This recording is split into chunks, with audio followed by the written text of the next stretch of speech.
बिस्मिल्लाहिर्रहमानिर्रहीम। अस्सलाम वालेकुम जी, इमरान एडवोकेट बात कर रहा हूँ। नाजरीन, आज मुआशरे के एक बहुत ही अलबनाक दर्दनाक अलमिया पर बात करेंगे कि माँ बाप की अलहदगी के बाद, चाहे वो तलाक की सूरत में हो या खुला की सूरत में हो, तो बच्चे किसके पास रहेंगे और किस उम्र तक बच्चे माँ के पास रह सकते हैं और किस उम्र तक बच्चे बाप के हवाले कर दिए जाएंगे। तो इस पर आज बात करेंगे। सेंसिटिव मैटर है, बहुत ज्यादा अदालतों में ये केसेस चल रहे हैं। इसके लिए गवर्नमेंट ने अलहदा से फैमिली कोर्ट्स बना रखी हैं, वहां पर ये फैसले आते हैं और सारे का सारा जो असर इस पे पड़ता है वो बच्चों पे पड़ता है इस सारे मामले का। तो आज इस पर बात करेंगे कि किस उम्र तक बच्चे बाप के पास रह सकते हैं, किस उम्र तक माँ के पास रह सकते हैं, हजानत क्या है, वलायत क्या है। तो इस बारे में आसान लफ्जों में आपको समझाने की कोशिश करूंगा। तो वीडियो को लाजमी शेयर भी करें और चैनल को सब्सक्राइब भी करें। नाजरीन, अगर हम अदालतों में देखें तो बहुत ज्यादा हजारों की तादाद में जो केसेस हैं फैसलाबाद, लाहौर, इस्लामाबाद, कराची में तलाकों के केसेस, खुला के केसेस अदालतों में चल रहे हैं। माशरती बेरारवी और को एजुकेशन, मैं तो इन चीज़ों को समझता हूं कि बच्चे जो होते हैं खुद शादियां करवा लेते हैं और उसके बाद वो जो फिल्मी स्टाइल होता है वो साल 6 माह के बाद ख़त्म हो जाता है। उनके दरमियान लड़ाई झगड़े, एक फैक्टर ये भी है, लड़ाई झगड़े होते हैं और फिर अलहदगी हो जाती है। फिर मैच की शादी नहीं होती, बच्चे हमारे ज़्यादा पढ़े लिखे नहीं होते, लड़की ज़्यादा पढ़ी लिखी होती है। तो इस तरह के बेशुमार फैक्टर हैं जो इसकी रीज़न बनते हैं। आज इस वीडियो में बात करेंगे कि खुला के बाद या तलाक के बाद बच्चे किसके पास रहेंगे। तो इसमें जो अहले सुन्नत वल जमात है या सुन्नी मसलक है, उसके मुताबिक जो बेटा है 7 साल तक माँ के पास रहेगा और बेटी 18 साल तक, जब तक उसकी शादी नहीं हो जाती। और शिया मसलक में बेटा या बेटी हो तो उसके मुताबिक 2 साल तक वो माँ के पास रहेगी और उसके बाद वो जो है चली जाएगी बाप के पास। लेकिन इसमें देखा जाता है कि इसमें डिसाइड फिर कोर्ट करती है। जब कोर्ट में जाते हैं तो उसमें फिर देखा जाता है कि बच्चे की वेलफेयर कहाँ पे है, बच्चे की अच्छी परवरिश कहाँ पे हो सकती है, बच्चे की अटैचमेंट किस तरफ है।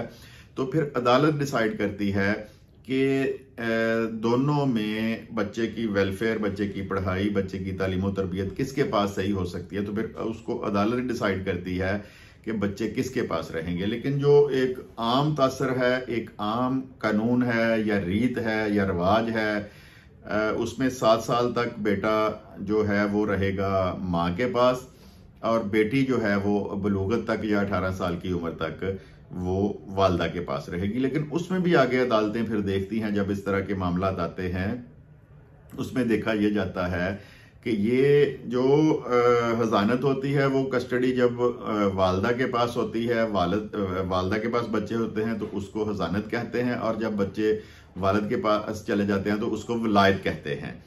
तो इसमें देखा ये जरूरी नहीं है कि 7 साल तक ही वो ऐसा, अगर दोनों के दरमियान अलहदगी हो गई है और बाप अदालत में चला गया है और 7 साल से पहले जो हवालगी बच्चों की बाप के पास है वो इस सूरत में हो सकती है कि वालदा बदकिरदार है, वालदा नशा करती है या उसने कोई आगे किसी गलत बंदे से शादी कर ली है। तो उस सूरत में सिर्फ बाप की एप्लीकेशन पे या बाप ने जो अदालत में जाके अपना दावा किया है उस पर डिसाइड नहीं करेगी, कुछ सॉलिड सबूत होंगे। तो उस सूरत में फिर जो हजानत है वो वालदा से लेके बाप को दी जा सकती है। ये जरूरी नहीं है, जिस तरह मैंने बताया है, कि वो इतने अरसे तक माँ के पास ही रहेंगे। लेकिन अगर माँ में ये जो मैंने चीजें बताई हैं ये साबित हो जाती हैं तो अदालत 7 साल से पहले भी जो बच्चों की कस्टडी है वो वालिद को दे सकती है। उसके बाद सवाल आ जाता है कि बच्चों का जो खर्चा है वो कौन अदा करेगा। तो तमाम की तमाम जो खर्चा की जिम्मेदारी है वो बाप के पास ही रहेगी। बेटा जब तक 18 साल का नहीं हो जाता, अगर वो वालदा के पास है, और बेटी की शादी जब तक नहीं हो सकती तो तमाम का तमाम जो खर्चा है वो बाप अदा करेगा। यहाँ पर एक सवाल ये भी पैदा होता है, पूछा जाता है कि वो खर्चा किस तरह सबसे लगता है। तो जो मौजूदा महंगाई का दौर है, बच्चों ने किस तालीमी इदारे में तालीम हासिल कर रहे हैं, तो वहां पे बच्चे की माली हालत को देखते हुए अदालत फिर खर्चा डिसाइड करती है। यानी 3-4 हज़ार से लेके 50,000 लाख रुपए तक भी वो खर्चा डिसाइड हो सकता है और बाप हर सूरत में वो खर्चा देने का पाबंद है।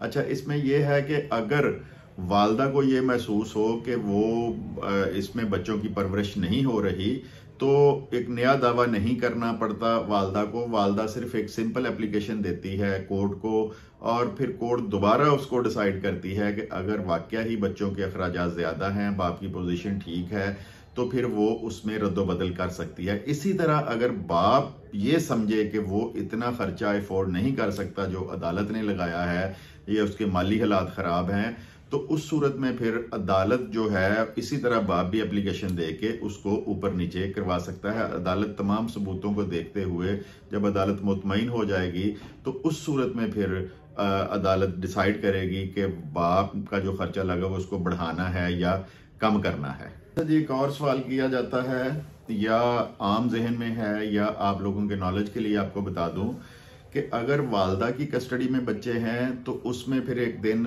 डिसाइड किया जाता है, हफ्ते में एक दिन या 2 दिन। उसमें एक सूरत यह है कि अदालतों में यह जगह बनी हुई है जहां पर सम टाइम अदालत से बाहर मिलने की अदालत इजाज़त नहीं देती या वालदा इजाज़त नहीं देती, तो फिर हफ्ते में एक दिन अदालत में जगह बनी होती है, बाप वहां पे आके अपने बच्चों को मिल सकता है।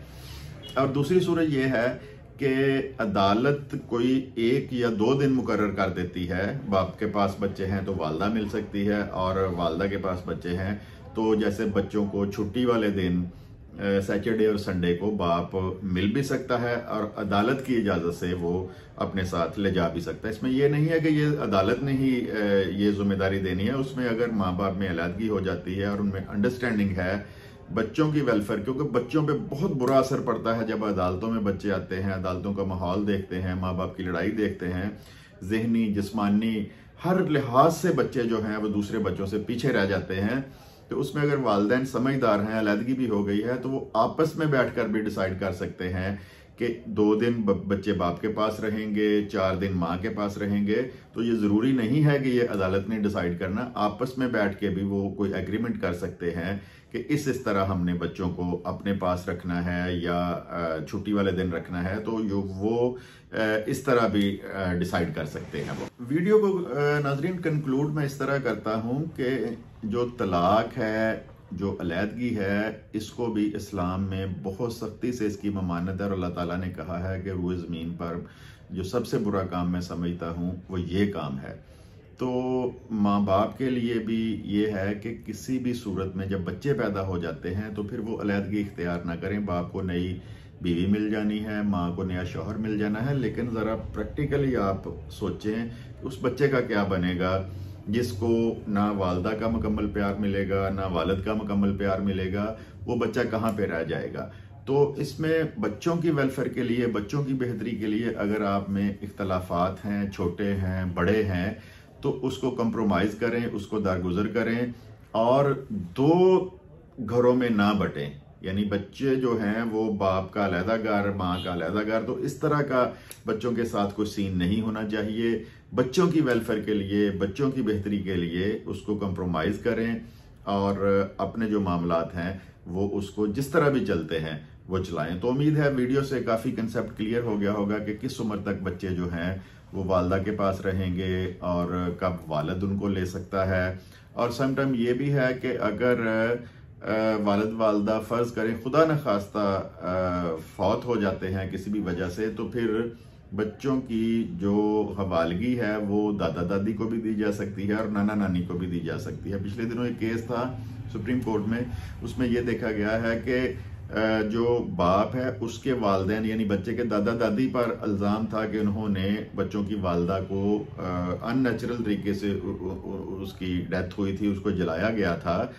तो बच्चे जब अदालत में पेश हुए तो उनके जहन में भी ये बातें थीं। तो उस सूरत में फिर जो बच्चों की हवालगी थी वो उसके नाना नानी के सुपुर्द कर दी गई थी, क्योंकि उन्होंने साबित किया था कि हमारे पास ये दुकान है, ये हमारे पास एग्रीकल्चर लैंड है, हम बेहतर तरीके से इनकी परवरिश कर सकते हैं। तो ये अदालत बच्चों की वेलफेयर के लिए ठोस सबूतों के साथ अगर साबित हो जाए तो फिर वो, जैसे मैंने बताया, नाना नानी के पास भी बच्चे जा सकते हैं। तो लाजमी शेयर करें वीडियो को और चैनल को सब्सक्राइब भी करें। वीडियो देखने के लिए आपका बहुत बहुत शुक्रिया। खुदा हाफिज।